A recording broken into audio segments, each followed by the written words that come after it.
ಶ್ರೀ ಗಣಪತಿ ಶಾರದಾ ಗುರುಭ್ಯೋ ನಮಃ. ವಸುದೇವಸುತಂ ದೇವಂ ಕಂಸಚಾಣೂರಮರ್ದನಂ ದೇವಕಿ ಪರಮಾನಂದಂ ಕೃಷ್ಣಂ ವಂದೇ ಜಗದ್ಗುರುಂ. ಶ್ರೋತೃಗಳಿಗೆ ಶ್ರೀಮದ್ ಭಾಗವತದ ಮಹಾತ್ಮೆಯನ್ನು ತಿಳಿಸುವ ಪ್ರಥಮ ಅಧ್ಯಾಯಕ್ಕೆ ಸ್ವಾಗತ. ಈ ಅಧ್ಯಾಯದಲ್ಲಿ ಭಕ್ತಿ ದೇವಿ ಮತ್ತು ನಾರದರ ಸಮಾಗಮವಾಗುತ್ತದೆ. ಸಚ್ಚಿದಾನಂದ ರೂಪಾಯ ವಿಶ್ವೋತ್ಪತ್ಯಾದಿ ಹೇತವೇ ತಾಪತ್ರಯ ವಿನಾಶಾಯ ಶ್ರೀಕೃಷ್ಣಾಯ ವಯಂ ಮಮಃ. ಸಚ್ಚಿದಾನಂದ ಸ್ವರೂಪನು, ವಿಶ್ವದ ಉತ್ಪತ್ತಿ ಸ್ಥಿತಿ ಲಯಗಳಿಗೆ ಕಾರಣನು, ಆಧಿ ಭೌತಿಕ ಆಧಿ ದೈವಿಕ ಮತ್ತು ಆಧ್ಯಾತ್ಮಿಕ ರೂಪವಾದ ಮುಬ್ಬಗೆಯ ತಾಪಗಳನ್ನು ನಾಶಪಡಿಸುವವನು ಆಗಿರುವ ಶ್ರೀ ಕೃಷ್ಣ ಪರಮಾತ್ಮನಿಗೆ ನಮ್ಮ ನಮಸ್ಕಾರಗಳು. ಶುಕ ಮಹಾಮುನಿಗಳಿಗೆ ನಮಸ್ಕಾರವು. ಈ ಮಹಾತ್ಮರು ಹುಟ್ಟಿನಿಂದಲೇ ಕೃತಕೃತ್ಯರಾಗಿದ್ದ ಕಾರಣ ವಿವಾಹಾದಿ ಸಾಂಸಾರಿಕ ಸಂಬಂಧವಿಲ್ಲದೆಯೇ ಸನ್ಯಾಸಿಯಾಗಿ ಮನೆಯಿಂದ ಹೊರಟು ಬಿಟ್ಟರು. ಆತನ ತಂದೆ ವೇದವ್ಯಾಸರು ಅಗಲಿಕೆಯ ದುಃಖದಿಂದ ಕಾತರರಾಗಿ ಓ ಪುತ್ರ ಎಂದು ಇವರನ್ನು ಕೂಗಿ ಕರೆಯತೊಡಗಿದರು. ಆಗ ಕಾಡಿನಲ್ಲಿದ್ದ ಗಿಡ ಮರಗಳೆಲ್ಲವೂ ಇವರೊಡನೆ ಜ್ಞಾನ ತನ್ಮಯತೆ ಹೊಂದಿದ್ದರಿಂದ ಇವರ ಪರವಾಗಿ ಅವರಿಗೆ ಉತ್ತರ ಕೊಟ್ಟವು. ಇಂತಹ ಸರ್ವಭೂತ ಹೃದಯರಾದ ಮಹಾಮಹಿಮರಾದ ಶುಕ ಮಹರ್ಷಿಗಳಿಗೆ ನಮಸ್ಕಾರವು. ಹಿಂದೆ ಒಮ್ಮೆ ಜ್ಞಾನಿ ಶ್ರೇಷ್ಠರಾದ ಸೂತ ಪುರಾಣಿಕರು ನೈಮಿಷಾರಣ್ಯದಲ್ಲಿ ಸುಖವಾಗಿ ಕುಳಿತಿದ್ದರು. ಆಗ ಭಗವಂತನ ಕಥಾಮೃತದ ರಸವನ್ನು ಸವಿಯುವುದರಲ್ಲಿ ಕುಶಲರಾದ ಶೌನಕ ಮಹರ್ಷಿಗಳು ಅವರಿಗೆ ನಮಸ್ಕಾರ ಮಾಡಿ ಹೀಗೆ ಪ್ರಶ್ನಿಸಿದರು. ಓ ಸೂತ ಪುರಾಣಿಕರೇ, ನೀವು ಅಜ್ಞಾನವೆಂಬ ಅಂಧಕಾರವನ್ನು ಧ್ವಂಸ ಮಾಡುವ ಕೋಟಿ ಕೋಟಿ ಸೂರ್ಯರಂತೆ ಜ್ಞಾನ ಪ್ರಕಾಶದಿಂದ ಬೆಳಗುತ್ತಿರುವಿರಿ. ನಮ್ಮ ಕಿವಿಗಳಿಗೆ ಅಮೃತ ರಸಾಯನವಾಗಿರುವ ಕಥಾ ಸಾರವೊಂದನ್ನು ಅನುಗ್ರಹಿಸಿರಿ. ಭಕ್ತಿ ಜ್ಞಾನ ವೈರಾಗ್ಯಗಳಿಂದ ಉಂಟಾಗುವ ವಿವೇಕವು ಹೆಚ್ಚುವುದಕ್ಕೆ ಉಪಾಯವು ಯಾವುದು? ವಿಷ್ಣು ಭಕ್ತರು ಹೇಗೆ ಮಾಯಾ ಮೋಹವನ್ನು ತೊಲಗಿಸುತ್ತಾರೆ? ಈ ಘೋರವಾದ ಕಲಿಯುಗದಲ್ಲಿ ಎಲ್ಲ ಜೀವರಾಶಿಗಳು ಅಸುರಿ ಪ್ರಕೃತಿಯನ್ನು ಹೊಂದಿಬಿಟ್ಟಿವೆ, ಕ್ಲೇಶಗಳಿಗೆ ತುತ್ತಾಗಿವೆ. ಅವುಗಳನ್ನು ಶುದ್ಧಿಪಡಿಸುವ ಶ್ರೇಷ್ಠವಾದ ವಿಧಾನವು ಯಾವುದು? ಪ್ರಶಸ್ತವಾದವುಗಳಲ್ಲೂ ಅತ್ಯಂತ ಪ್ರಶಸ್ತವಾಗಿ, ಪವಿತ್ರಗಳಲ್ಲಿಯೂ ಅತ್ಯಂತ ಪವಿತ್ರವಾಗಿರುವ ಶ್ರೀ ಕೃಷ್ಣ ಪರಮಾತ್ಮನನ್ನು ದೊರಕಿಸಿಕೊಡುವ ಶಾಶ್ವತವಾದ ಸಾಧನ ಯಾವುದು ಎಂಬುದನ್ನು ತಿಳಿಸಿಕೊಡಿರಿ. ಚಿಂತಾಮಣಿಯು ಲೌಕಿಕ ಸುಖವನ್ನು ಮಾತ್ರ ಕೊಡಬಲ್ಲದು. ಕಲ್ಪವೃಕ್ಷವು ಸ್ವರ್ಗದ ಸಂಪತ್ತು ಸುಖಗಳನ್ನು ಮಾತ್ರ ನೀಡಬಲ್ಲದು. ಆದರೆ ಸದ್ಗುರುವು ಸಂತುಷ್ಟನಾದರೆ ಯೋಗಿಗಳಿಗೂ ದುರ್ಲಭವಾಗಿರುವ ವೈಕುಂಠ ಧಾಮವನ್ನೇ ಕರುಣಿಸಬಲ್ಲನು. ಚಿಂತಾಮಣಿರ್ಲೋಕ ಸುಖಂ ಸುರದ್ರ ಸ್ವರ್ಗ ಸಂಪದಂ ಪ್ರಯಚ್ಛತಿ ಗುರು ಪ್ರೀತೋ ವೈಕುಂಠಂ ಲೋಗಿ ದುರ್ಲಭಂ. ನೀವು ಅಂತಹ ಸದ್ಗುರು ಶ್ರೇಷ್ಠರು. ಅದಕ್ಕೆ ಸೂತ ಪುರಾಣಿಕರು ಹೀಗೆಂದರು. ಓ ಮಹರ್ಷಿಗಳೇ, ನಿಮ್ಮ ಮನಸ್ಸು ದೈವಭಕ್ತಿ ಗುರುಭಕ್ತಿಗಳಿಂದ ಪೂರಿತವಾಗಿದೆ. ಆದ್ದರಿಂದ ನಾನು ನಿಮಗೆ ವಿಚಾರ ಮಾಡಿ ಯಾವುದು ಸಂಸಾರ ಭಯವನ್ನು ನಾಶಪಡಿಸುವುದೋ, ಭಕ್ತಿ ಪ್ರವಾಹವನ್ನು ವೃದ್ಧಿಪಡಿಸುವುದೋ ಮತ್ತು ಶ್ರೀಕೃಷ್ಣ ಪರಮಾತ್ಮನ ಸಂತೋಷಕ್ಕೆ ಕಾರಣವಾಗುವುದೋ ಅಂತಹ ಸರ್ವ ಸಿದ್ಧಾಂತ ಸಾರವನ್ನು ಹೇಳುತ್ತೇನೆ. ಸಾವಧಾನವಾಗಿ ಕೇಳಿರಿ. ಕಲಿಯುಗದಲ್ಲಿ ಮೃತ್ಯುವೆಂಬ ಸರ್ಪದ ದವಡೆಗೆ ಸಿಕ್ಕಿ ಭಯಪಡುತ್ತಿರುವ ಜೀವಿಗಳನ್ನು ಕಾಪಾಡಲು ಶುಕ ಮಹಾಮುನಿಯು ಶ್ರೀಮದ್ ಭಾಗವತವೆಂಬ ಶಾಸ್ತ್ರವನ್ನು ಉಪದೇಶ ಮಾಡಿದ್ದಾನೆ. ಮನಸ್ಸನ್ನು ಶುದ್ಧಿಪಡಿಸುವುದಕ್ಕೆ ಇದಕ್ಕಿಂತಲೂ ಶ್ರೇಷ್ಠವಾದ ಬೇರೆ ಯಾವ ಸಾಧನವೂ ಇಲ್ಲ. ಜನ್ಮ ಜನ್ಮಾಂತರಗಳ ಪುಣ್ಯವು ಇದ್ದರೆ ತಾನೇ ಈ ಶ್ರೀಮದ್ ಭಾಗವತ ಕಥೆಯ ಲಾಭವ ಉಂಟಾಗುವುದು. ಆ ಶುಕ ಮಹರ್ಷಿಯು ಪರೀಕ್ಷಿತ್ ರಾಜನಿಗೆ ಈ ಕಥೆಯನ್ನು ಸಭೆಯಲ್ಲಿ ಸಂಕೀರ್ತನ ಮಾಡಲು ತೊಡಗಿದ್ದಾಗ ಅಲ್ಲಿಗೆ ದೇವತೆಗಳು ಕೈಯಲ್ಲಿ ಅಮೃತ ಕಲಶವನ್ನು ಹಿಡಿದುಕೊಂಡು ಬಂದರು. ಸ್ವಾರ್ಥ ಸಾಧನೆಯಲ್ಲಿ ಕುಶಲರಾದ ಅವರು ಮಹರ್ಷಿಗೆ ನಮಸ್ಕಾರ ಮಾಡಿ, ಎಲೈ ಮಹಾತ್ಮನೆ, ಈ ಅಮೃತವನ್ನು ತೆಗೆದುಕೊಂಡು ಅದರ ಬದಲಿಗೆ ಕಥಾಮೃತವನ್ನು ನಮಗೆ ಕೊಡು. ಹೀಗೆ ವಿನಿಮಯ ಮಾಡಿಕೊಂಡರೆ ರಾಜನಿಗೆ ಅಮೃತಪಾನದ ಲಾಭ ಉಂಟಾಗುತ್ತದೆ. ನಾವು ಶ್ರೀಮದ್ ಭಾಗವತ ಕಥಾಮೃತವನ್ನು ಪಾನ ಮಾಡುವೆವು ಎಂದು ಪ್ರಾರ್ಥಿಸಿದರು. ಆ ಸ್ವಾರ್ಥಪರತೆಯ ತಂತ್ರವನ್ನು ನೋಡಿ ನಗುತ್ತಾ ಶುಕಮುನಿಯು, ಆಹಾ, ಆ ಸುಧೆಯಲ್ಲಿ ಈ ಕಥಾಮೃತವೆಲ್ಲಿ? ಲೋಕದಲ್ಲಿ ಗಾಜಿಗೂ ಬಹುಮೂಲ್ಯವುಳ್ಳ ರತ್ನಕ್ಕೂ ಹೋಲಿಕೆ ಮಾಡಲು ಸಾಧ್ಯವೇ? ಕ್ವ ಸುಧಾ ಕ್ವ ಕಥಾಲೋಕೆ ಕ್ವ ಕಾಚ ಕ್ವ ಮಣಿರ್ಮಹಾನ್ ಎಂದು ವಿಚಾರ ಮಾಡಿ ತಾನು ಉದ್ದೇಶ ಮಾಡಿದ್ದ ಕಥಾಮೃತವನ್ನು ದೇವತೆಗಳಿಗೆ ಕೊಡಲಿಲ್ಲ. ಏಕೆಂದರೆ ಅವರು ಭಕ್ತಿ ಶೂನ್ಯರು, ಅನಧಿಕಾರಿಗಳು ಎಂಬುದು ಆತನಿಗೆ ತಿಳಿದಿತ್ತು. ಹೀಗೆ ಶ್ರೀಮದ್ ಭಾಗವತ ಕಥೆಯು ದೇವತೆಗಳಿಗೂ ದುರ್ಲಭವಾದುದು. ಶ್ರೀಮದ್ ಭಾಗವತದ ಕಥಾಶ್ರವಣ ಮಾತ್ರದಿಂದಲೇ ಪರೀಕ್ಷಿತ್ ರಾಜನಿಗೆ ಮುಕ್ತಿಯು ದೊರೆತದ್ದನ್ನು ನೋಡಿ ಬ್ರಹ್ಮದೇವರಿಗೂ ಅಚ್ಚರಿಯಾಯಿತು. ಅವರು ಸತ್ಯಲೋಕದಲ್ಲಿ ದೊಡ್ಡ ತಕ್ಕಡಿಯನ್ನಿಟ್ಟು ಅದರಲ್ಲಿ ಎಲ್ಲ ಮೋಕ್ಷ ಸಾಧನಗಳನ್ನು ಇರಿಸಿ ತೂಗಿ ನೋಡಿದರು. ಆಗ ಉಳಿದ ಸಾಧನಗಳೆಲ್ಲವೂ ಹಗುರವಾಗಿ ಶ್ರೀಮದ್ ಭಾಗವತವೊಂದೇ ತನ್ನ ಮಹತ್ವದಿಂದ ಭಾರವಾಗಿದ್ದುದು ಅವರಿಗೆ ಕಂಡುಬಂದಿತು. ಸತ್ಯಲೋಕೆ ತುಲಾಂ ಲಬ್ಧ್ವಾ ತೋಲಯೋತ್ಸಾಧನಾನ್ಯಜಃ ಲಘೂನ್ಯನ್ಯಾನಿ ಜಾತಾನಿ ಗೌರವೇಣ ಇದಂ ಮಹತ್. ಇದನ್ನು ನೋಡಿ ಋಷಿ ಸಮೂಹಕ್ಕೆ ತುಂಬಾ ಆಶ್ಚರ್ಯವಾಯಿತು. ಶ್ರೀಮದ್ ಭಾಗವತವು ಭಗವದ್ರೂಪವೇ ಆಗಿರುವ ಶಾಸ್ತ್ರ. ಕಲಿಯುಗದಲ್ಲಿ ಇದರ ಪಾರಾಯಣ ಶ್ರವಣಗಳನ್ನು ಮಾಡಿದರೆ ಒಡನೆಯೇ ಶ್ರೀ ವೈಕುಂಠವು ದೊರೆಯುವುದು ಎಂದು ಅವರು ಅರಿತರು. ಸಪ್ತಾಹ ಶ್ರವಣ ವಿಧಿಯಿಂದ ಇದನ್ನು ಕೇಳಿದರೆ ನಿಶ್ಚಯವಾಗಿಯೂ ಮುಕ್ತಿಯು ಕರಗತವಾಗುವುದು. ನಾರದರು ಸನಕಾದಿ ಮಹರ್ಷಿಗಳಿಂದ ಈ ಶ್ರೀಮದ್ ಭಾಗವತದ ಕಥೆಯನ್ನು ಕೇಳಿದರು. ಹಿಂದೆ ಬ್ರಹ್ಮದೇವರ ಮುಖದಿಂದಲೇ ಇದನ್ನು ಅವರು ಕೇಳಿದ್ದರೂ ಇದರ ಸಪ್ತಾಹ ಶ್ರವಣ ವಿಧಿಯನ್ನು ಅವರು ಕರುಣಾಪರರಾದ ಆ ಸನಕಾದಿಗಳಿಂದಲೇ ಕೇಳಿ ತಿಳಿದರು. ಆಗ ಶೌನಕರು ಕೇಳಿದರು, ನಾರದರಾದರೂ ಲೋಕದ ಜಗಳ ಜಂಜಾಟಗಳಿಂದ ದೂರವಾಗಿರುವವರು, ನಿಂತಲ್ಲಿ ನಿಲ್ಲದೆ ಸಂಚರಿಸುವ ಪ್ರವೃತ್ತಿಯುಳ್ಳವರು. ಅವರಿಗೆ ಸಪ್ತಾಹ ಶ್ರವಣದಲ್ಲಿ ಪ್ರೀತಿಯು ಹೇಗೆ ಉಂಟಾಯಿತು? ಸನಕಾದಿಗಳಿಗೂ ಅವರಿಗೂ ಭೇಟಿಯು ಎಲ್ಲಿ ಉಂಟಾಯಿತು? ಹೇಳಿ ಪುರಾಣಿಕರೇ. ಅದಕ್ಕೆ ಸೂತ ಪುರಾಣಿಕರು ಹೀಗೆಂದರು, ನಾನು ನಿಮಗೆ ಶುಕ ಮಹರ್ಷಿಗಳು ನನ್ನನ್ನು ತಮ್ಮ ಅನನ್ಯ ಶಿಷ್ಯನೆಂದು ಭಾವಿಸಿ ಏಕಾಂತದಲ್ಲಿ ಉಪದೇಶ ಮಾಡಿದ ಭಕ್ತಿಪೂರ್ಣವಾದ ಕಥಾನಕವನ್ನು ಹೇಳುತ್ತೇನೆ ಕೇಳಿರಿ. ಪರಿಶುದ್ಧರಾದ ಆ 4 ಬ್ರಹ್ಮ ಮಾನಸ ಪುತ್ರರು ಒಮ್ಮೆ ಸತ್ಸಂಗಕ್ಕಾಗಿ ವಿಶಾಲಪುರಿಗೆ ಬಂದಾಗ ಅಲ್ಲಿ ನಾರದರನ್ನು ಕಂಡು ಕೇಳಿದರು. ಇಲ್ಲಿ ವಿಶಾಲಪುರಿ ಎಂಬುದು ಬದರಿ ಕ್ಷೇತ್ರಕ್ಕೆ ಸಂಬಂಧಿಸಿರುತ್ತದೆ. ವಿಶಾಲಪುರಿಗೆ ಬಂದಾಗ ಅಲ್ಲಿ ನಾರದರನ್ನು ಕಂಡು ಕೇಳಿದರು, ಎಲೈ ಮಹರ್ಷಿಯೇ, ನಿನ್ನ ಮುಖವು ಏಕೆ ಕಳೆಗುಂದಿದೆ? ನಿನ್ನ ಚಿಂತೆ ಕಳವಳಗಳಿಗೆ ಕಾರಣವೇನು? ಇಷ್ಟು ಬೇಗನೆ ಎಲ್ಲಿಗೆ ಹೋಗುತ್ತಿದ್ದೀಯೇ? ನೀನು ಬಂದದ್ದಾದರೂ ಎಲ್ಲಿಂದ? ಹಣವನ್ನೆಲ್ಲ ಕಳೆದುಕೊಂಡ ಮನುಷ್ಯನಂತೆ ಏಕೆ ಶೂನ್ಯ ಚಿತ್ತನಾಗಿದ್ದೀಯೇ? ಸರ್ವಸಂಗ ಪರಿತ್ಯಾಗ ಮಾಡಿದ ನಿನಗೆ ಇದು ಉಚಿತವಲ್ಲ. ನಿನ್ನ ಈ ದೈನ್ಯಕ್ಕೆ ಕಾರಣವೇನು ಹೇಳು? ನಾರದರು ಅದಕ್ಕೆ ಉತ್ತರಿಸಿದರು, ಮಹಾತ್ಮರೇ, ನಾನು ಇದೇ ಸರ್ವೋತ್ತಮ ಲೋಕವೆಂದು ಭಾವಿಸಿ ಒಮ್ಮೆ ಈ ಭಾರತ ಭೂಮಿಗೆ ಬಂದೆನು. ಇಲ್ಲಿ ಪುಷ್ಕರ, ಪ್ರಯಾಗ, ಕಾಶಿ, ಗೋದಾವರಿ, ಹರಿದ್ವಾರ, ಕುರುಕ್ಷೇತ್ರ, ಶ್ರೀರಂಗ ಮತ್ತು ರಾಮಸೇತು ಮುಂತಾದ ಅನೇಕ ತೀರ್ಥಕ್ಷೇತ್ರಗಳಲ್ಲಿ ಸಂಚಾರ ಮಾಡುತ್ತಿದ್ದೆನು. ಆದರೆ ನನಗೆ ಮನಸ್ಸಿಗೆ ಸಂತೋಷವನ್ನುಂಟು ಮಾಡುವ ಶಾಂತಿಯು ಎಲ್ಲಿಯೂ ಸಿಕ್ಕಲಿಲ್ಲ. ಈಗ ಅಧರ್ಮಕ್ಕೆ ಸಹಾಯಕವಾಗಿರುವ ಕಲಿಯುಗವು ಇಡೀ ಭೂಮಂಡಲವನ್ನು ಆಕ್ರಮಿಸಿ ಬಾಧಿಸುತ್ತಿದೆ.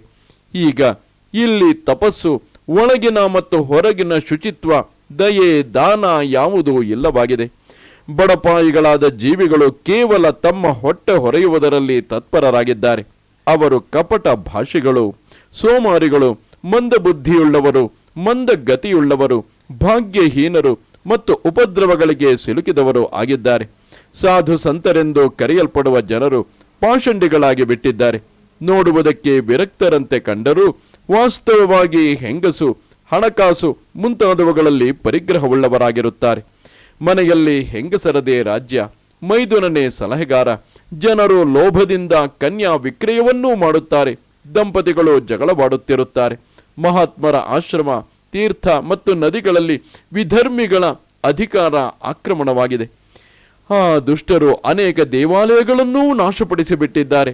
ಈ ಸಮಯದಲ್ಲಿ ಇಲ್ಲಿ ಯೋಗಿಯಾಗಲಿ ಸಿದ್ಧನಾಗಲಿ ಯಾವನೂ ಇಲ್ಲ, ಜ್ಞಾನಿಯೂ ಇಲ್ಲ, ಸತ್ಕರ್ಮ ಮಾಡುವವನೂ ಇಲ್ಲ. ಎಲ್ಲ ಸಾಧನಗಳು ಈಗ ಕಲಿ ಎಂಬ ಕಾಡು ಗಿಚ್ಚಿನಲ್ಲಿ ಸುಟ್ಟು ಬೂದಿಯಾಗಿ ಬಿಟ್ಟಿವೆ.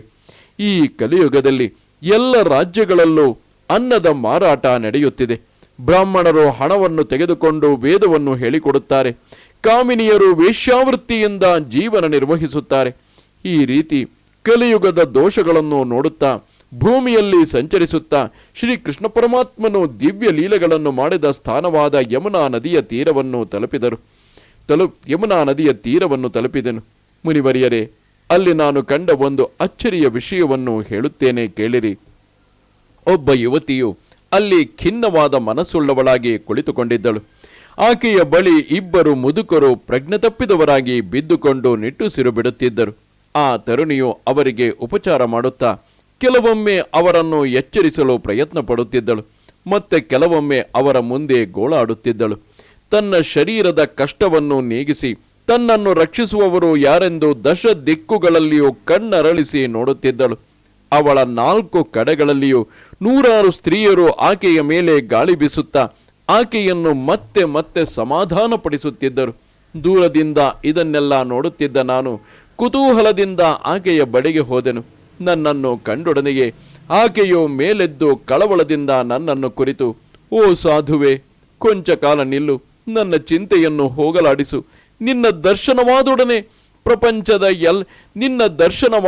ಪ್ರಪಂಚದ ಎಲ್ಲ ಪಾಪಗಳನ್ನು ಸಂಪೂರ್ಣವಾಗಿ ತೊಡೆದು ಹಾಕುವುದು. ನಿನ್ನ ಮಾತುಗಳಿಂದ ನನ್ನ ದುಃಖವು ಕೊಂಚ ಶಮನಗೊಳ್ಳುತ್ತದೆ. ತುಂಬಾ ಪುಣ್ಯವಶದಿಂದಲೇ ನಿನ್ನ ದರ್ಶನ ಭಾಗ್ಯ ಉಂಟಾಗುವುದು ಎಂದು ತನ್ನ ಹೃದಯವನ್ನು ತೋಡಿಕೊಂಡಳು. ನಾನು ಆಕೆಯನ್ನು, ಯಾರಮ್ಮ ನೀನು? ಕಮಲದಂತೆ ಕಣ್ಣುಗಳುಳ್ಳ ಈ ಸ್ತ್ರೀಯು ಯಾರು? ನಿನ್ನ ದುಃಖಕ್ಕೆ ಕಾರಣವೇನೆಂಬುದನ್ನು ವಿಸ್ತಾರವಾಗಿ ಹೇಳು ದೇವಿ ಎಂದು ವಿಚಾರಿಸಲು ಆ ಯುವತಿಯು ಹೀಗೆ ಉತ್ತರಿಸಿದಳು. ಓ ತಪೋಧನರೇ, ನಾನು ಭಕ್ತಿಯೆಂದು ಪ್ರಸಿದ್ಧಳಾಗಿರುವವಳು. ಇವರಿಬ್ಬರು ನನ್ನ ಪುತ್ರರು. ಜ್ಞಾನ, ವೈರಾಗ್ಯ ಎಂಬ ಹೆಸರುಗಳುಳ್ಳವರು. ಕಾಲವಶದಿಂದ ಈ ದೌರ್ಬಲ್ಯದ ದುಸ್ಥಿತಿಯನ್ನು ಹೊಂದಿದ್ದಾರೆ. ಈ ಸ್ತ್ರೀಯರು ನನ್ನ ಸೇವೆಗಾಗಿ ಇಲ್ಲಿಗೆ ಬಂದಿರುವ ಗಂಗೆಯೇ ಮೊದಲಾದ ನದಿ ದೇವಿಯರು. ಹೀಗೆ ದೇವತೆಗಳಿಂದಲೇ ಸೇವಿಸಲ್ಪಟ್ಟಿದ್ದರೂ ನನಗೆ ಸುಖ ಶಾಂತಿಗಳು ಇಲ್ಲವಾಗಿವೆ. ಈಗ ನನ್ನ ವೃತ್ತಾಂತವನ್ನು ಇನ್ನೂ ವಿಶದವಾಗಿ ಹೇಳುತ್ತೇನೆ, ಸಾವಧಾನವಾಗಿ ಕೇಳಿರಿ. ನಾನು ಹುಟ್ಟಿದ್ದು ದ್ರಾವಿಡ ದೇಶದಲ್ಲಿ, ಬೆಳವಣಿಗೆ ಹೊಂದಿದ್ದು ಕರ್ನಾಟಕದಲ್ಲಿ, ಮಹಾರಾಷ್ಟ್ರದಲ್ಲಿ ಕೆಲವು ಕಡೆಗಳಲ್ಲಿ ಮಾತ್ರ ವೃದ್ಧಿಯನ್ನು ಪಡೆದು ಕಡೆಗೆ ಗೂರ್ಜರ ದೇಶದಲ್ಲಿ ಮುಪ್ಪಿನಿಂದ ಜೀರ್ಣಳಾಗಿ ಬಿಟ್ಟನು. ಉತ್ಪನ್ನ ದ್ರವಿಡೇ ಸಾಹಂ ವೃದ್ಧಿಂ ಕರ್ನಾಟಕೆ ಗತ, ಕ್ವಚಿನ್ ಮಹಾರಾಷ್ಟ್ರೇ ಗುರ್ಜರೇ ಜೀರ್ಣತಾಂ ಗತ. ಅಲ್ಲಿ ಘೋರವಾದ ಕಲಿಕಾಲದ ಪ್ರಭಾವದಿಂದ ಪಾಷಂಡಿಗಳು ನನ್ನ ಅಂಗಗಳನ್ನು ತುಂಡರಿಸಿದರು. ಬಹಳ ಕಾಲ ಈ ದುರವಸ್ಥೆಯನ್ನು ಅನುಭವಿಸಿ ಪುತ್ರರೊಡನೆ ದುರ್ಬಲಳು ತೇಜೋಹೀನಳು ಆಗಿಬಿಟ್ಟೆನು. ಅನಂತರ ಬೃಂದಾವನಕ್ಕೆ ಬಂದಂದಿನಿಂದ ಮತ್ತೆ ಸ್ವರೂಪ ಸೌಂದರ್ಯ ಸಂಪನ್ನೆಯಾದ ಯುವತಿಯಾಗಿ ಹೊಸತನವನ್ನು ಪಡೆದೆನು. ಆದರೆ ನನ್ನ ಈ ಪುತ್ರರು ಬಳಲಿ ಬಸಬಳಿದು ಕಷ್ಟಪಡುತ್ತಾ ಬಿದ್ದಿದ್ದಾರೆ. ಆದ್ದರಿಂದ ನಾನು ಈ ಜಾಗವನ್ನು ಬಿಟ್ಟು ಬೇರೆ ದೇಶಕ್ಕೆ ಹೊರಟು ಹೋಗಲು ಬಯಸುತ್ತೇನೆ. ನನ್ನ ಈ ಪುತ್ರರು ಮುದುಕರಾಗಿ ಬಿಟ್ಟರಲ್ಲ ಎಂದು ಅವರ ದುಃಖದಿಂದ ದುಃಖಿತೆಯಾಗಿದ್ದೇನೆ. ನಾನು ತರುಣಿಯಾಗಿರುವುದು, ಆದರೆ ನನ್ನ ಪುತ್ರರು ವೃದ್ಧರಾಗಿ ಬಿಟ್ಟಿರುವುದು. ಈ ಸ್ಥಿತಿ ಹೀಗೆ ಉಂಟಾಯಿತು. ನಾವು ಮೂವರು ಒಟ್ಟಿಗೆ ಇರಬೇಕಾದವರು. ಮಾತೆಯು ಮುದುಕಿಯಾಗುವುದು ಮತ್ತು ಪುತ್ರರು ತರುಣರಾಗಿರುವುದು ಉಚಿತ. ಆದರೆ ನಮ್ಮಲ್ಲಿ ಈ ವೈಪರೀತ್ಯ ಸ್ಥಿತಿ ಈತಕ್ಕೆ ಉಂಟಾಯಿತು ಎಂದು ಆಶ್ಚರ್ಯಚಕಿತಳಾಗಿ ನನ್ನ ಅವಸ್ಥೆಯ ಬಗೆಗೆ ಶೋಕಿಸುತ್ತಿದ್ದೇನೆ. ನೀವು ಯೋಗನಿಧಿಗಳು ಮತ್ತು ಮಹಾಧೀಮಂತರು. ನನ್ನ ಈ ಪರಿಸ್ಥಿತಿಗೆ ಕಾರಣವೇನಿರಬಹುದೆಂಬುದನ್ನು ತಿಳಿಸಿರಿ. ಓ ಸಾಧ್ವಿ, ಶೋಕ ಪಡಬೇಡ. ಶ್ರೀಹರಿಯು ನಿನಗೆ ಒಳ್ಳೆಯದನ್ನು ಮಾಡುವನು. ಜ್ಞಾನ ದೃಷ್ಟಿಯಿಂದ ನಿನ್ನ ಈ ದುಃಖದ ಕಾರಣವನ್ನು ತಿಳಿದು ಹೇಳುತ್ತೇನೆ ಎಂದು ಆಕೆಗೆ ಅಭಯದ ಸಾಂತ್ವನೆ ನೀಡಿ ಕ್ಷಣ ಮಾತ್ರದಲ್ಲಿ ಆ ಕಾರಣವನ್ನು ತಿಳಿದುಕೊಂಡವನಾಗಿ ಆಕೆಯನ್ನು ಕುರಿತು ಹೀಗೆಂದೆನು. ಕೇಳು ದೇವಿ, ಸಾವಧಾನವಾಗಿ ಕೇಳು. ಇದು ಭೀಕರವಾದ ಕಲಿಯುಗ. ಆದ್ದರಿಂದ ಸದಾಚಾರ, ಯೋಗ ಮಾರ್ಗ, ತಪಸ್ಸುಗಳು ಎಲ್ಲವೂ ಲೋಪವಾಗಿ ಬಿಟ್ಟಿವೆ. ಜನರು ಕಪಟಿಗಳು, ದುಷ್ಟ ಕರ್ಮಿಗಳು ಆಗಿ ಅಘಾಸುರನ ಕೆಲಸ ಮಾಡುತ್ತಿದ್ದಾರೆ. ಸತ್ಪುರುಷರು ದುಃಖದಿಂದ ಕುಗ್ಗುವ ಮತ್ತು ದುಷ್ಟರು ಸಂತೋಷದಿಂದ ಹಿಗ್ಗುತ್ತಿರುವ ಕಾಲ ಇದು. ಈ ಸಮಯದಲ್ಲಿ ಧೈರ್ಯವನ್ನು ಕಾಪಾಡಿಕೊಂಡಿರುವ ಧೀಮಂತನನ್ನೇ ಧೀರ ಅಥವಾ ಪಂಡಿತ ಎನ್ನಬೇಕು. ಈಗ ಭೂದೇವಿಯು ವರ್ಷೆ ಆದಿಶೇಷನಿಗೆ ಹೆಚ್ಚು ಹೆಚ್ಚು ಭಾರವಾಗುತ್ತಿದ್ದಾಳೆ. ಮುಟ್ಟುವುದಕ್ಕೆ ಹಾಗಿರಲಿ, ನೋಡುವುದಕ್ಕೂ ಕೂಡ ಯೋಗ್ಯವಾಗದಷ್ಟು ಶೋಚನೀಯ ಸ್ಥಿತಿಯಾಗಿದೆ ಆಕೆಯದು. ಭೂಮಿಯಲ್ಲಿ ಎಲ್ಲಿಯೂ ಮಂಗಳವೋ ಕಂಡುಬರುತ್ತಿಲ್ಲ. ಪುತ್ರ ಸಹಿತೆಯಾದ ನಿನ್ನ ದರ್ಶನವೋ ಯಾರಿಗೂ ಆಗುತ್ತಿಲ್ಲ. ನಿಮ್ಮನ್ನು ಕಣ್ಣೆತ್ತಿ ನೋಡುವವರು ಇಲ್ಲವಾಗಿದೆ. ವಿಷಯಾನುರಾಗದಿಂದ ಕುರುಡಾದ ಜನರು ಉಪೇಕ್ಷೆ ಮಾಡಿದ್ದರಿಂದ ನಿನಗೆ ಈ ಜೀರ್ಣತೆಯ ದಶೆಯುಂಟಾಗಿದೆ. ಅದರ ಶ್ರೀಕ್ಷೇತ್ರ ಬೃಂದಾವನದ ಸಂಯೋಗ ಒದಗಿದ್ದರಿಂದ ನಿನಗೆ ಮತ್ತೆ ಹೊಸ ತಾರುಣ್ಯದ ಭಾಗ್ಯ ಉಂಟಾಯಿತು. ಧನ್ಯ ಧನ್ಯ ಬೃಂದಾವನ. ಭಕ್ತಿಯ ಸಂಪತ್ತು ಇಲ್ಲಿ ಈಗಲೂ ನೃತ್ಯ ಮಾಡುತ್ತಿದೆಯಲ್ಲ. ಆದರೆ ನಿನ್ನ ಪುತ್ರರಿಗೆ ಈಗ ಎಲ್ಲಿಯೂ ಗ್ರಾಹಕರಿಲ್ಲವಾದ್ದರಿಂದ ಅವರ ಮುಪ್ಪು ಬಿಟ್ಟು ಹೋಗಿಲ್ಲ. ಆದರೆ ಸ್ವಲ್ಪ ಆತ್ಮಸುಖ ಉಂಟಾಗಿರುವುದರಿಂದ ಅವರು ನಿದ್ರಿಸುತ್ತಿರುವಂತೆ ಕಾಣುತ್ತಾರೆ. ಆಗ ಭಕ್ತಿಯು ಪ್ರಶ್ನಿಸಿದಳು, ಮಹರ್ಷಿಗಳೇ, ಪರೀಕ್ಷಿತ್ ರಾಜನು ಈ ಪಾಪಿ ಕಲಿಯುಗವು ಇರುವುದಕ್ಕೆ ಹೇಗೆ ಅವಕಾಶ ಮಾಡಿಕೊಟ್ಟನು? ಇದು ಬಂದೊಡನೆಯೇ ವಸ್ತುಗಳ ಸಾರವೆಲ್ಲ ಎಲ್ಲಿಗೆ ಓಡಿಹೋಯಿತು? ಕರುಣಾಪರನಾದ ನಾರಾಯಣನು ಈ ಅಧರ್ಮವನ್ನು ನೋಡುತ್ತಿರುವನೇಕೆ? ನನ್ನ ಈ ಸಂಶಯವನ್ನು ಪರಿಹರಿಸಿರಿ. ನಿಮ್ಮ ಮಾತಿನಿಂದ ನನಗೆ ಸಂತೋಷ ಉಂಟಾಗಿದೆ. ಪ್ರೇಮದಿಂದ ಕೇಳು ಕಲ್ಯಾಣಿ, ನಿನ್ನ ಆ ಎಲ್ಲ ಪ್ರಶ್ನೆಗಳಿಗೂ ಉತ್ತರ ಹೇಳುತ್ತೇನೆ. ಇದರಿಂದ ನಿನ್ನ ಕಳವಳವು ತೊಲಗುವುದು. ಭಗವಾನ್ ಶ್ರೀಕೃಷ್ಣನು ಯಾವ ದಿನ ಈ ಭೂಮಿಯನ್ನು ಬಿಟ್ಟು ತನ್ನ ಪರಂಧಾಮಕ್ಕೆ ತೆರಳಿದನೋ ಆ ದಿನದಿಂದಲೇ ಎಲ್ಲ ಪುರುಷಾರ್ಥ ಸಾಧನೆಗಳಿಗೂ ಬಾಧೆಯನ್ನುಂಟು ಮಾಡುವ ಕಲಿಯು ಇಲ್ಲಿಗೆ ಕಾಲಿಟ್ಟನು. ದಿಗ್ವಿಜಯ ಮಾಡುತ್ತಿದ್ದ ಪರೀಕ್ಷಿತ್ ರಾಜನ ದೃಷ್ಟಿಗೆ ಕಲಿಯು ಬಿದ್ದದ್ದು ಉಂಟು. ಆದರೆ ಆಗ ಈತನು ದೀನನಂತೆ ಆ ರಾಜನಿಗೆ ಶರಣು ಬಂದಿದ್ದರಿಂದ ಆತನು ಇವನನ್ನು ವಧಿಸಬಾರದೆಂದು ನಿಶ್ಚಯಿಸಿದನು. ದುಂಬಿಯಂತೆ ಸಾರವನ್ನು ಗ್ರಹಿಸುವ ಸ್ವಭಾವ ಆ ರಾಜನದು. ಕಲಿಯುಗದಲ್ಲೂ ಗುಣಭಾಗ ಇರುವುದನ್ನು ಅವನು ಗಮನಿಸಿದ್ದನು. ತಪಸ್ಸು, ಯೋಗ ಮತ್ತು ಸಮಾಧಿಗಳಿಂದಲೂ ಕೂಡ ಪಡೆಯಲಾಗದಂತಹ ಶ್ರೇಷ್ಠತಮವಾದ ಫಲವನ್ನು ಕಲಿಯುಗದಲ್ಲಿ ಕೇಶವನ ಸಂಕೀರ್ತನೆಯಿಂದಲೇ ಚೆನ್ನಾಗಿ ಪಡೆಯಲು ಸಾಧ್ಯವಾಗುತ್ತದೆ. ಯತ್ಫಲಂ ನಾಸ್ತಿ ತಪಸಾ ನ ಯೋಗೇನ ಸಮಾಧಿನ ತತ್ಫಲಂ ಲಭತೆ ಸಮ್ಯಕ್ ಕಲೌ ಕೇಶವ ಕೀರ್ತನಾತ್. ಹೀಗೆ ಕಲಿಯುಗವು ಸಾರಹೀನವಾಗಿದ್ದರೂ ಈ ಒಂದು ದೃಷ್ಟಿಯಿಂದ ಸಾರಯುಕ್ತವೇ ಆಗಿರುವುದರಿಂದ ಈ ಯುಗದಲ್ಲಿ ಹುಟ್ಟಿದ ಜನರಿಗೆ ಸುಖವುಂಟಾಗಲೆಂದು ವಿಷ್ಣುರಾತ ಮಹಾರಾಜನು ಕಲಿಪುರುಷನನ್ನು, ಅಂದರೆ ಪರೀಕ್ಷಿತ್ ಮಹಾರಾಜನು ಕಲಿಪುರುಷನನ್ನು ಕೊಲ್ಲಲಿಲ್ಲ. ಈ ಯುಗದಲ್ಲಿ ಜನರು ಕುಕರ್ಮಗಳಲ್ಲಿ ತೊಡಗಿರುವುದರಿಂದ ಎಲ್ಲ ವಸ್ತುಗಳ ಸಾರವು ಕಳೆದು ಹೋಗಿದೆ. ಭೂಮಿಯ ಎಲ್ಲ ಪದಾರ್ಥಗಳು ಬೀಜರಹಿತವಾದ ಹೊಟ್ಟುಗಳಂತೆ ನಿಸ್ಸಾರವಾಗಿ ಬಿಟ್ಟಿವೆ. ಬ್ರಾಹ್ಮಣರು ಮನೆ ಮನೆಗೂ ಹೋಗಿ ಎಲ್ಲ ಜನರಿಗೂ ಭಾಗವತದ ಕಥೆಯನ್ನು ಕೇವಲ ಹೊಟ್ಟೆ ಹೊರೆಯುವ ಮತ್ತು ಹಣ ಸಂಪಾದನೆಯ ಆಸೆಯಿಂದ ಹೇಳುತ್ತಿರುವುದರಿಂದ ಕಥೆಯ ಸಾರವು ಹೊರಟು ಹೋಯಿತು. ತೀರ್ಥಕ್ಷೇತ್ರಗಳಲ್ಲಿ ಅತಿ ಘೋರ ಕರ್ಮಗಳನ್ನು ಹೆಚ್ಚಾಗಿ ಮಾಡುವ ನಾಸ್ತಿಕರು, ನರಕ ಯೋಗ್ಯರು ವಾಸ ಮಾಡುತ್ತಿರುವುದರಿಂದ ತೀರ್ಥಕ್ಷೇತ್ರಗಳಲ್ಲಿ ಸಾರವು ಇಲ್ಲವಾಯಿತು. ಕಾಮ, ಕ್ರೋಧ, ಮಿತಿಮೀರಿದ ಲೋಭ, ದುರಾಸೆ ಇತ್ಯಾದಿಗಳಿಂದ ಸುಡುತ್ತಿರುವ ಹೃದಯವುಳ್ಳ ಕಪಟಿಗಳು ತಪಸ್ವಿಗಳಂತೆ ವೇಷ ಧರಿಸಿ ಬೂಟಾಟಿಕೆ ಮಾಡುತ್ತಿರುವುದರಿಂದ ತಪಸ್ಸಿನ ಸಾರವು ಕಣ್ಮರೆಯಾಯಿತು. ಕಥಾ ಕಾಲಕ್ಷೇಪ, ತೀರ್ಥ, ತಪಸ್ಸು ಎಲ್ಲವೂ ಪ್ರಭಾವಹೀನವಾದವು. ಧ್ಯಾನಕ್ಕೆ ಕುಳಿತವರಿಗೆ ಮನಸ್ಸಿನ ಮೇಲೆ ಹತೋಟಿ ಇಲ್ಲವಾದ್ದರಿಂದ ಅವರು ಲೋಭ, ದಂಭ ಮತ್ತು ಪಾಷಂಡ ಮತಗಳ ಆಶ್ರಯ ಪಡೆದರು. ಶಾಸ್ತ್ರಾಭ್ಯಾಸವನ್ನು ಮಾಡಲಿಲ್ಲ. ಆದ್ದರಿಂದ ಧ್ಯಾನ ಯೋಗದ ಸಾರವು ಹೊರಟು ಹೋಯಿತು. ಪಂಡಿತರೆನಿಸಿಕೊಳ್ಳುವವರು ತಮ್ಮ ದಂಡಿರೊಡನೆ ಕೋಣಗಳಂತೆ ಕ್ರೀಡಿಸುತ್ತಿದ್ದಾರೆ. ತಮ್ಮ ಹೆಂಡಿರೊಡನೆ ಕೋಣಗಳಂತೆ ಕ್ರೀಡಿಸುತ್ತಿದ್ದಾರೆ. ಸಂತಾನವನ್ನು ಪಡೆಯುವುದರಲ್ಲಿ ದಕ್ಷರಾಗಿ ಮುಕ್ತಿ ಸಾಧನೆಯಲ್ಲಿ ಅಸಮರ್ಥರಾಗಿದ್ದಾರೆ. ಸತ್ಸಂಪ್ರದಾಯ ಪರಂಪರೆಯಿಂದ ಸಿದ್ಧವಾದ ವೈಷ್ಣವತ್ವವು ಎಲ್ಲಿಯೂ ಕಂಡುಬರುತ್ತಿಲ್ಲ. ಹೀಗೆ ಎಲ್ಲ ಕಡೆಗಳಲ್ಲೂ ಎಲ್ಲ ವಸ್ತುಗಳ ಸಾರವು ಲುಪ್ತವಾಗಿ ಬಿಟ್ಟಿದೆ. ಇದೆಲ್ಲ ಯುಗಧರ್ಮವೇ ಆಗಿರುವುದರಿಂದ ಇದರಲ್ಲಿ ಯಾರದ್ದೂ ತಪ್ಪಿಲ್ಲ. ಆದ್ದರಿಂದಲೇ ಪುಂಡರೀಕಾಕ್ಷನು ಸ್ವಲ್ಪ ಹತ್ತಿರದಲ್ಲಿದ್ದರೂ ಇವೆಲ್ಲವನ್ನು ಸಹಿಸಿಕೊಳ್ಳುತ್ತಿದ್ದಾನೆ. ಸೂತ ಪುರಾಣಿಕರು ಶೌನಕರಿಗೆ ಹೇಳುತ್ತಾರೆ, ಶೌನಕರೇ, ದೇವರ್ಷಿಗಳಾದ ನಾರದರ ಈ ಹೇಳಿಕೆಯನ್ನು ಕೇಳಿ ಭಕ್ತಿ ದೇವಿಗೆ ತುಂಬಾ ವಿಸ್ಮಯವಾಯಿತು. ಅವಳು ನಾರದರೊಡನೆ ಮಾತನ್ನು ಹೇಗೆ ಮುಂದುವರಿಸಿದಳು ಎಂಬುದನ್ನು ಹೇಳುತ್ತೇನೆ ಕೇಳಿರಿ. ಭಕ್ತಿಯು ಹೀಗೆಂದಳು, ದೇವರ್ಷಿಗಳೇ, ತಾವು ಧನ್ಯರು. ನನ್ನ ಭಾಗ್ಯವಶದಿಂದಲೇ ಇಲ್ಲಿಗೆ ದಯಮಾಡಿಸಿದಿರಿ. ಏಕೆಂದರೆ ಲೋಕದಲ್ಲಿ ಸಾಧುಗಳ ದರ್ಶನವು ಸಮಸ್ತ ಸಿದ್ಧಿಗಳಿಗೂ ಪರಮ ಕಾರಣವಾಗುವುದು. ತಮ್ಮ ಉಪದೇಶಾಮೃತವನ್ನು ಒಂದೇ ಒಂದು ಬಾರಿ ಕೇಳಿದರೂ ಅದನ್ನು ಧರಿಸಿದ ಕಯಾದು ಪುತ್ರ ಪ್ರಹ್ಲಾದನು ಮಾಯೆಯನ್ನು ಜಯಿಸಿದನಲ್ಲವೇ? ತಮ್ಮ ಕರುಣೆಯಿಂದಲೇ ಅಲ್ಲವೇ ಧ್ರುವಕುಮಾರನು ಧ್ರುವವಾದ ಧ್ರುವಸ್ಥಾನವನ್ನು ಪಡೆದದ್ದು. ಇಂತಹ ಸಕಲ ಕುಶಲ ಮಂಗಲಗಳಿಗೂ ಪಾತ್ರರಾಗಿರುವ ಬ್ರಹ್ಮಪುತ್ರರಾದ ತಮಗೆ ನಮೋ ನಮಃ. ಪದ್ಮಪುರಾಣದ ಉತ್ತರ ಖಂಡದಲ್ಲಿ ಬರುವ ಭಾಗವತ ಮಹಾತ್ಮೆಯಲ್ಲಿ ಭಕ್ತಿ ನಾರದ ಸಮಾಗಮವೆಂಬ ಪ್ರಥಮ ಅಧ್ಯಾಯವು ಮುಗಿಯಿತು. ನಮಸ್ತೆ ಶಾರದೆ ದೇವಿ ಕಾಶ್ಮೀರ ಪುರವಾಸಿನಿ ತ್ವಾಮಹಂ ಪ್ರಾರ್ಥಯೇ ನಿತ್ಯಂ ವಿದ್ಯಾದಾನಂಚ ದೇಹಿಮೆ. ನಮಸ್ಕಾರ.